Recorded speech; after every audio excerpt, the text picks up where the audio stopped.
Now. Good morning, afternoon. Hello, people, my family. Nice to see you again. Welcome back to the channel. Don't forget to subscribe. Don't forget to like, and don't forget to share this.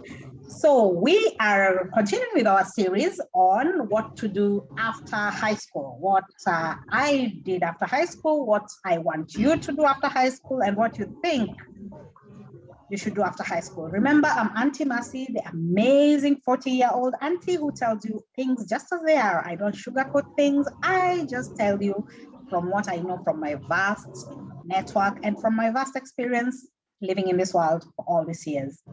So today I'm talking with one of my very good friends. His name is Will.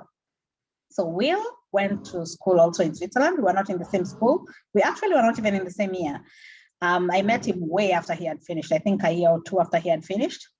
And he's like my go-to person every single time I want to know the temperature of the hospitality industry in Kenya, because he is one of the few people that I know who actually moved back and worked and are still in the hospitality industry. Remember, I told you most of my friends somehow managed to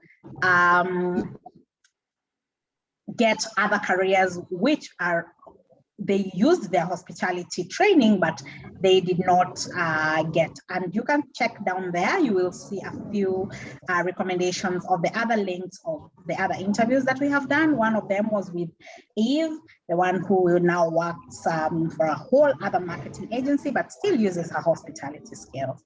So Will, hi. Hi. So it's buffering a bit, so maybe we might consider removing the video so that it stops buffering. Let's try that.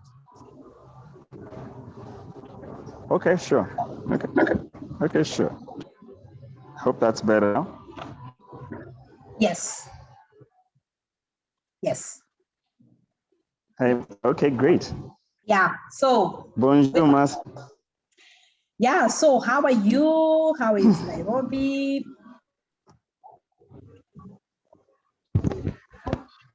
Thank you. The nations for COVID-19. Hopefully that will immunity as soon as possible. Okay. So tell us a bit about, so I've been doing a series on where people should study. One of my experiences, of course, I've only studied in Switzerland, a little bit in Belgium. And so I wanted to talk to you because you're one of the people that I know who did it, went back to Kenya, and are now working and still in the hospitality industry. So tell us a bit about your studies in Switzerland, what you're doing now.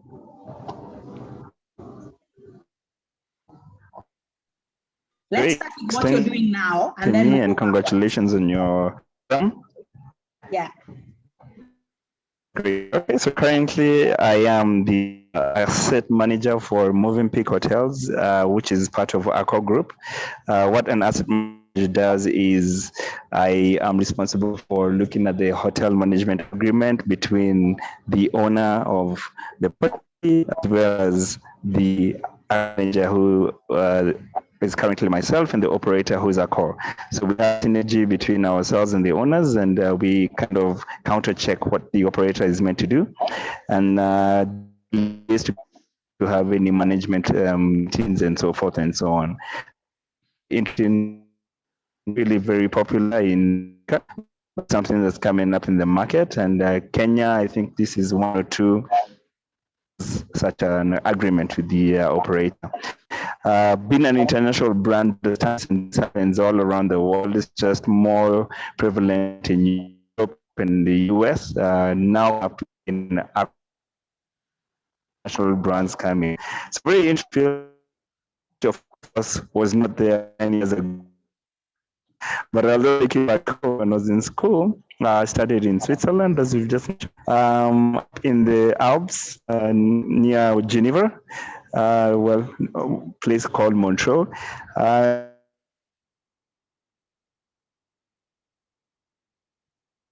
I think I had only one African other student in school. in my class. I did a dual degree in hospitality and events management. The interesting thing about Switzerland is that you get a dual degree, which is not very common in hospitality backgrounds, because if you study in the US, you do get a US degree. If you study in UK, you get a UK degree. In our case, we got a dual degree, one from the UK and one from Switzerland. So that kind of gives you a stronger background in terms of when you leave the university. Another very interesting, and I think one of the most things I appreciated about Switzerland is that you get a lot of apprenticeship.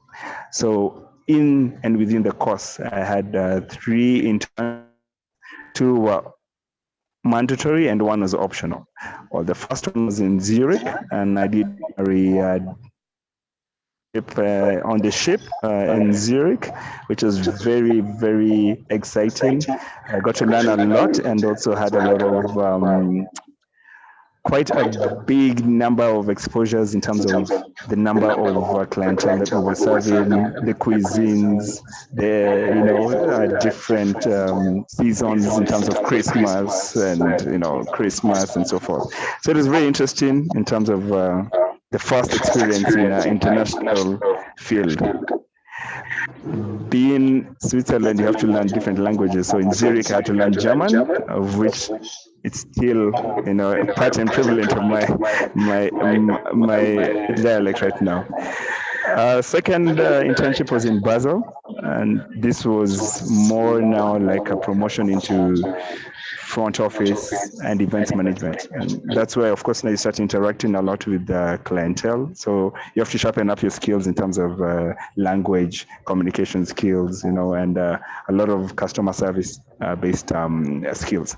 So that was very also quite eye-opening in terms of the different kind of service styles they have in Europe as opposed to Africa. In Kenya, we're very used to very laid-back service as opposed to very top-notch and very, very, very classy. So I guess that's a learning exposure that I would not give up for anything else. My third internship was a management training course, which was optional. I didn't have to do it, but I decided to, which is very good in terms of building up your career, your resume, your CV, because I know many people don't opt to do as much as they can, but I did, and which actually gives me a lot of, my strong background until today, which I really appreciated. So this was in the US, a golf club. Then this is now very interesting because then I was shadowing the assistant manager in the golf club, which gave me totally different experience to what Kenyan people think of what hospitality is as opposed to what hospitality really is, because then you're now dropped into the ocean where you have finance management, cost controls, budgeting, forecasts, and all this, which, believe me, you wouldn't know it if you're in Kenya that much. Then also it gives you an aspect of how to manage a team, and managing different people from different countries, different cultures is very, very difficult. It's a learning curve, and you get to know how to handle different challenging situations, which is a very good thing if you're out there. If you're in Kenya, you may not get that exposure, but once you get back to Kenya with that exposure, then you're able and easier to handle such situations. So you won't get intimidated by, because they're foreigners or because of the color of the skin or because of how good or bad they're speaking. So I'd encourage everyone for sure, if you get the opportunity, please do so. After that, I actually went back to Switzerland and had a few stints here and there, just surviving for the last 6 months before I came back to Kenya. Did some night auditing here, did some housekeeping there. So even though I'd graduated, I still went back to the field and did 1 or 2 things, which just was more or less just getting more exposure as much as I could before coming back to the country. I came back into the country and obviously very fresh from Europe. Your first expectation is I have to get a degree job. Have a dual degree. I'm going to get a job tomorrow. That's not the case. What happened is I came back home and had to look and drop my CV by foot. I remember walking through town and everywhere and dropping a hard CV in every single hotel, not getting responses immediately, having to follow up, having to make. These days, cell phones were not, so big because it was landlines. So calling was very difficult. So it was literally physically visiting the properties and trying to get applications going through. And what I learned is most applications that come into a HR's director office goes straight into the bin unless there's somebody to kind of push them into this particular candidate. So I found out the hard way, and I was about 6 to 7 months out of office, and eventually managed to get a management training opportunity at the Hilton Nairobi. This was just an assistant manager in events management. Was in charge of all the banquets and conferences that took place in Hilton, of course under the banquets manager, but it almost was like having to push that I came in through the right channels, because everyone thought because he came from Switzerland he's being given professional treatment, so which is not the case. Everything went through the right doors, and it's always good to let other people know that, because I always think, okay, maybe he got in because he got a management position because he's from Europe. So that's not the case. So climbed up the ladder and managed to get to the sales department in terms of events management, and was in charge of that department. Later moved on to Zanzibar, where I was actually promoted as an operations manager. Larger property, larger number of staff under me, big team, and also larger responsibilities. Very good in terms of resume building, because I was now internationally based within Africa, meaning that I was not in Kenya.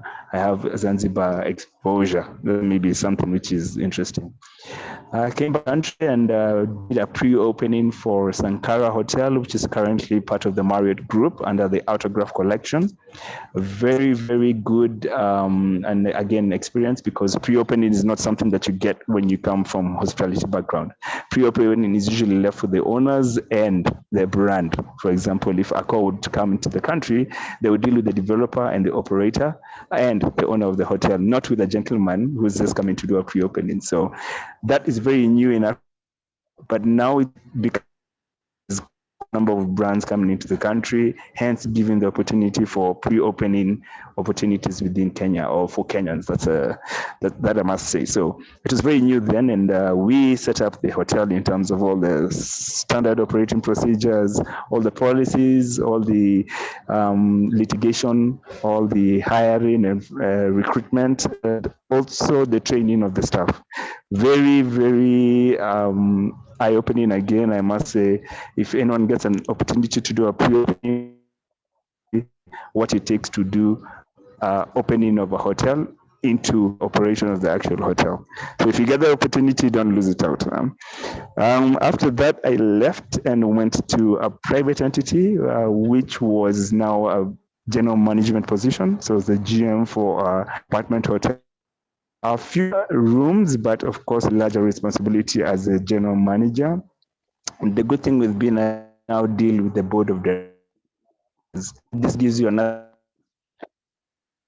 to handle money, which not many people then get to do, because then you're doing actual financial budgeting, forecasting, and handling of the actual funds. So you're being held responsible in every the organization role, and it gives a lot of responsibility, as well as handling each and every staff member. So you're in charge and liable to their responsibilities, which is also a very daunting task, especially if you have to take care of a larger team. So I had about 50 to 60 staff, and of course additional casual staff, but you also deal with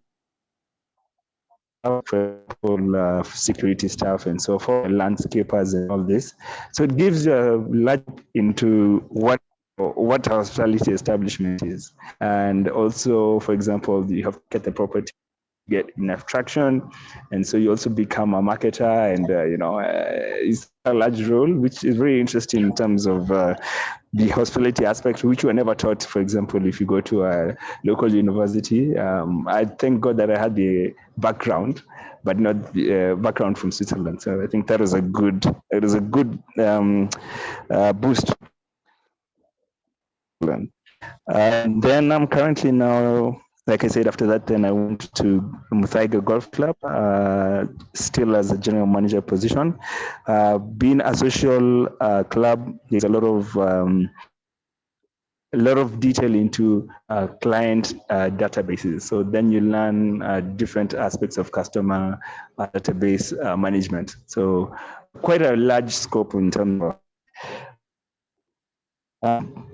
Yeah, I think that's about it for me. Unless Mercy wanted me to else, I can give you the disadvantages and advantages of studying abroad as opposed to locally and so forth. But let me let Mercy kick in, and then we can continue the conversation. So when I decided to come to hotel school, but it was not exactly my first choice. Actually, it was not my choice at all. It was something I decided to do because I did not get the US visa, I did not get the UK visa, I did not get the Canadian visa. I figured out that the Swiss visa is easy to get, so I chose to do that. Did you always want to do hospitality, or how did you find yourself in it?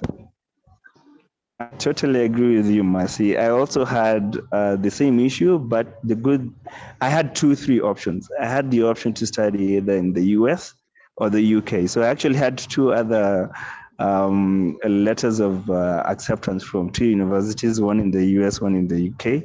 I always want to do international relations.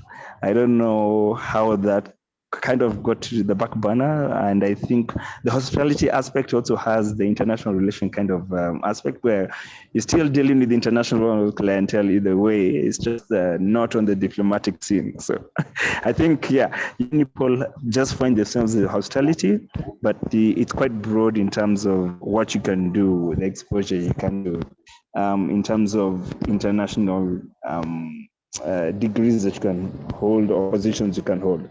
I must say hospitality is quite large. There's HR, there's marketing, there's procurement, there's finance. There's not only the waiter, kitchen, whatever people think of. It's quite broad. So hospitality is a Bachelor of Arts degree, and you can branch into almost any field within industries.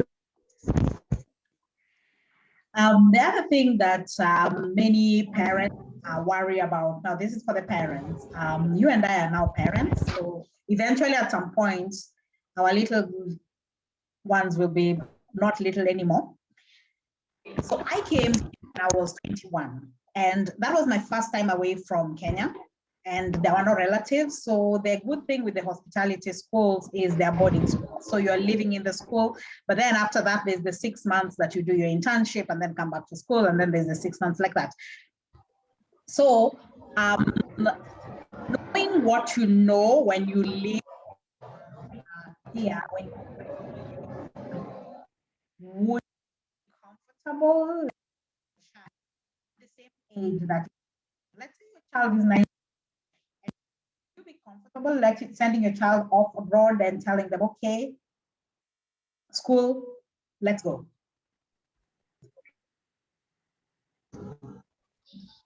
Sorry, I think we got cut out. Could you just kindly repeat that last question? Just saying that, so I came when I was quite young, and I'm just wondering, knowing what you know now, when your daughter is old enough, would you be comfortable at 19 sending her abroad to a place where you have no relatives, a place where you can just drive and go to her rescue when she needs you? Would you be okay with that? What do you think? Definitely. You know, one thing I'd say, I think we actually went when it was too late. We were too old. You should experience life when you're young, not when we were a bit older. I would do it as soon as possible. Number one, because it gives them the opportunity to develop their self-confidence and their actualization. Let me put it that way. They get to know themselves earlier than later. So unfortunately, in African culture, we want to instill values and then let the person know themselves later. Which, well, it would be good to give them the opportunity to know themselves and then guide them in the right direction. So I would say we were late, and I'd encourage anyone to send the children as soon as possible. Another thing that it gives them is self-independence and also adaptability. They can live, in a land where they don't speak the language, and then they adapt to it. So I'd say the sooner the better. Okay, not too young, but the sooner the better. Let me put it that way. Yeah. Yeah. I know. I remember my first year when I joined. I realized that most of like the Germans and the Russian students, we were the same age, but they had, you find somebody has lived in Paris for a year and has lived all alone without parents. Oh yeah, I went to learn the language and then I moved to Germany for a year. And you're thinking, what's your problem? Where were your parents? But exactly. So we were learning for the first time how to be independent and how to be responsible. And I can honestly say my first 2 salaries, I still had to kind of ask for help paying rent because it seemed like so much money until I realized that when you're not spending it wisely, it's not so much money. I mean, it was actually okay eventually, but I kind of was a bit irresponsible. So it did teach me responsibility. Which is different if I was, let's say, at college and I'm living, even if I'm living in college, if I don't pay my rent, I can just take the mat and go to my parents' house. So I think for me, that was the biggest difference. Exactly, overcoming challenges in another country, which is very interesting. Very interesting. So did you always want eventually to go back home, or did you just decide that seemed to fit you better?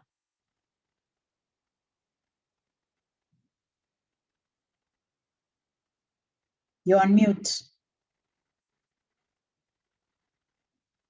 Hello? Yeah, you're back. Sorry, I got an in-call coming. I think it was a two-pronged approach because I think Switzerland is very different from the US or from the UK.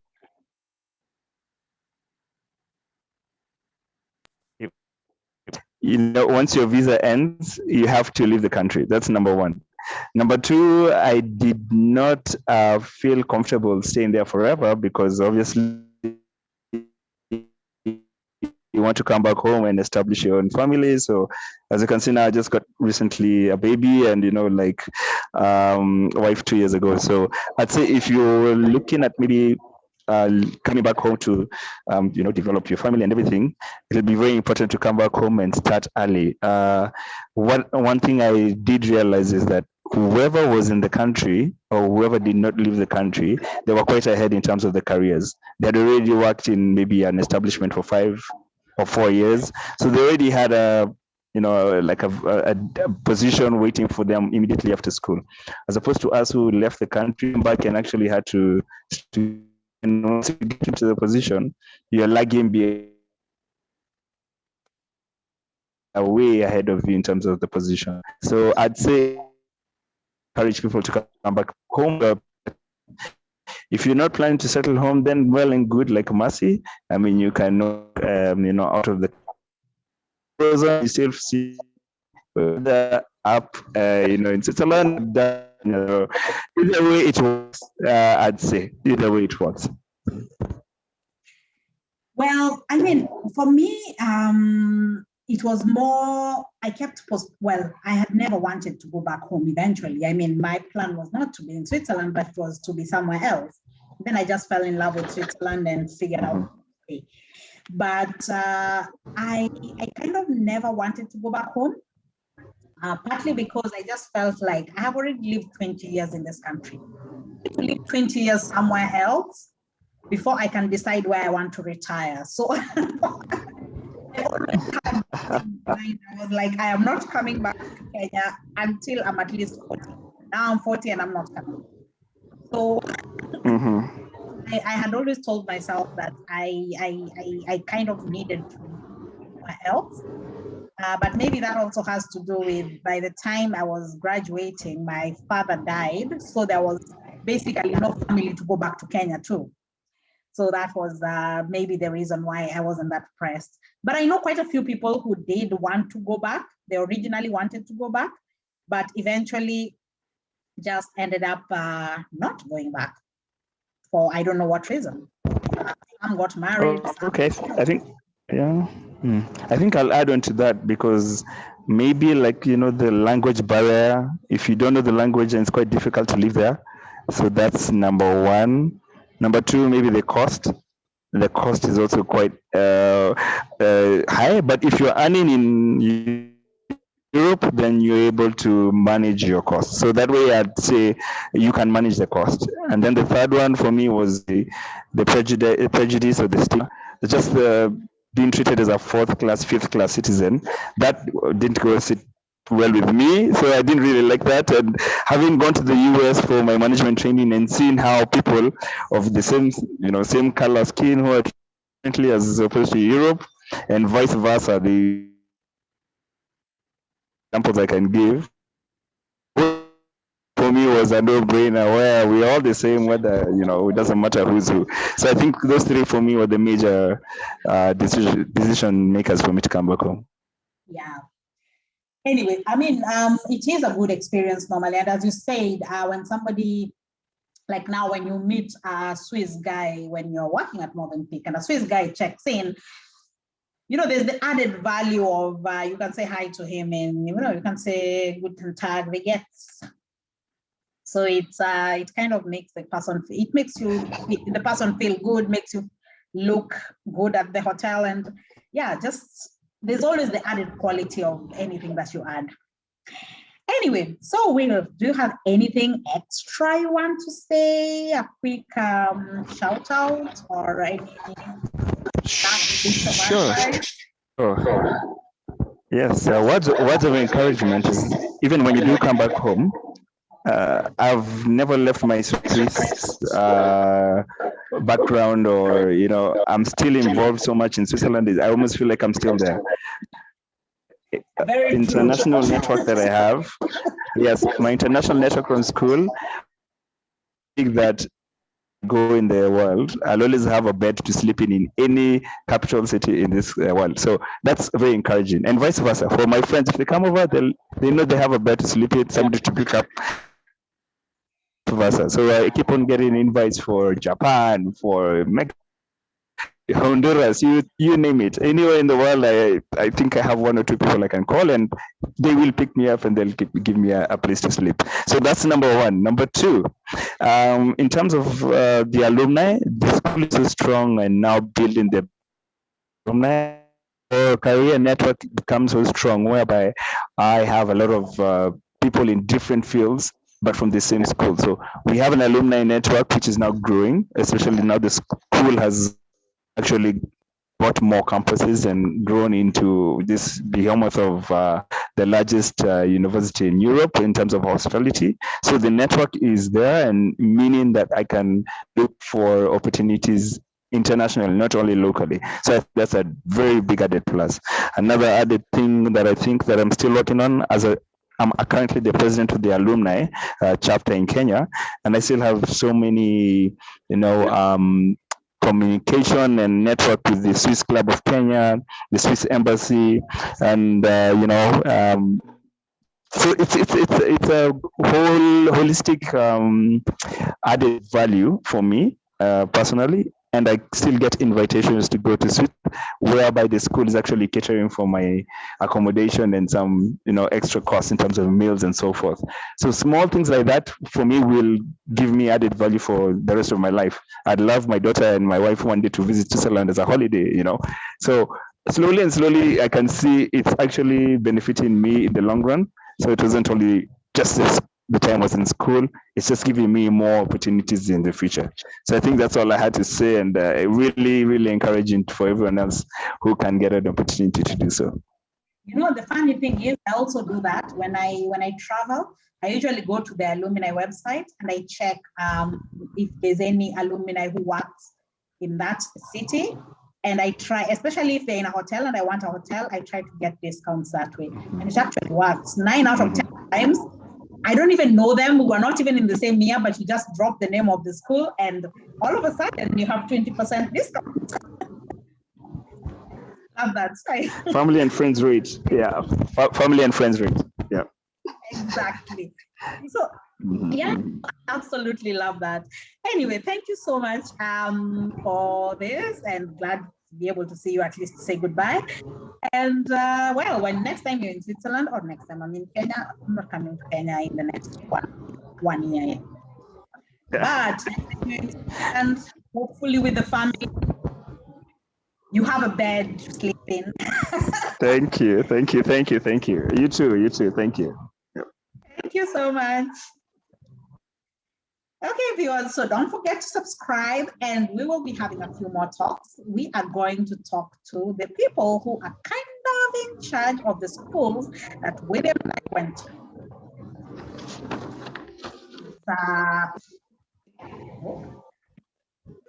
Of I think 5 schools, I think 5 or 6 schools, and 5 schools, and so basically you choose whatever depending on where it is and what you want to study, and then they give you their schools are all top world rated, on